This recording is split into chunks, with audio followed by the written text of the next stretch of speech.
When you think about what keeps soldiers in the U.S. Army, what comes to mind? Probably things like a sense of duty, right? Or patriotism, career opportunities.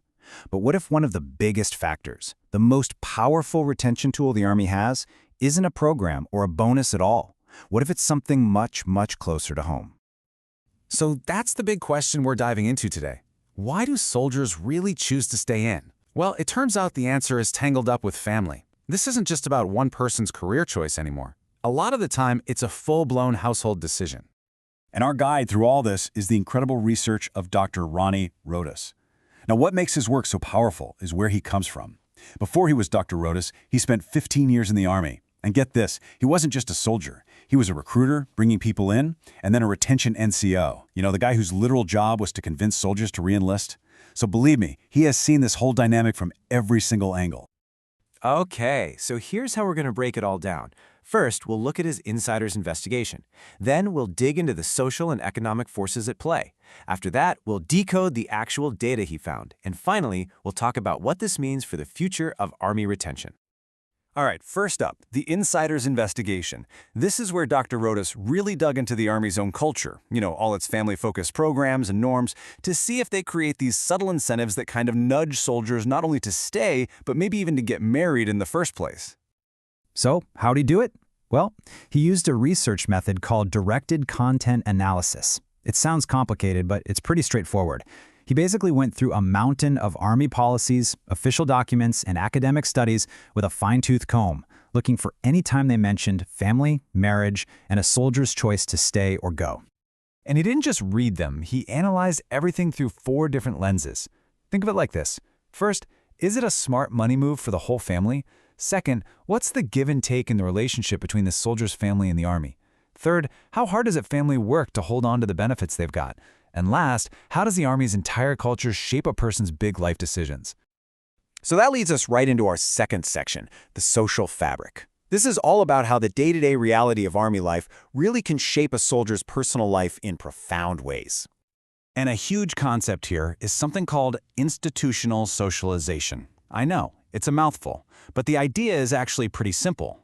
It just means that the Army's environment, with all its talk about family readiness, makes getting married and having kids seem like a totally normal, expected, and even supported part of having a military career.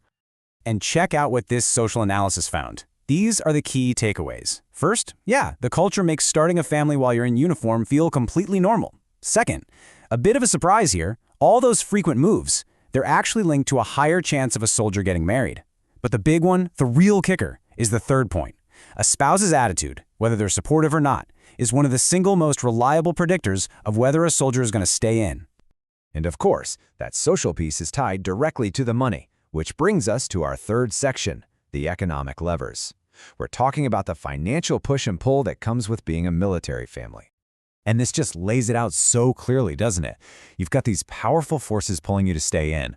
Things like extra pay and a housing allowance if you have dependents, policies that try to keep military couples stationed together, and that amazing healthcare. But then you have these other forces pushing you to leave, like good luck finding affordable childcare, or the massive challenge for a spouse who wants to build their own career. As Dr. Rodas puts it himself, dependent-linked pay and entitlements increase the opportunity cost of exit. So what's he saying? It means that for a young soldier, maybe someone who just planned on doing their 4 years and getting out, well, once they get married and have a kid, the whole equation changes. Suddenly, leaving the Army means giving up a whole lot more. Okay, so we've got the social theory and the economic incentives, but what does the hard data actually show? Let's move on and decode it. So this first chart shows how often these different family-related themes popped up in all those documents Dr. Rodas analyzed. And just look at that. Spouse influence and economic incentives are head and shoulders above everything else. It shows that even inside the Army's own bubble, everyone knows these are the huge factors driving career decisions. Now this second chart, this is really interesting.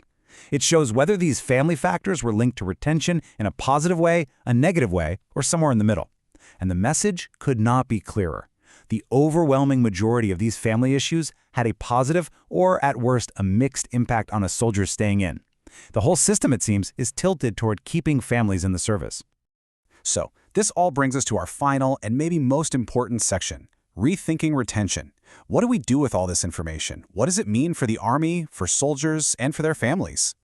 The research points to 3 really concrete steps. First, be totally upfront with single soldiers. Show them the actual numbers, how much their financial life changes if they get married.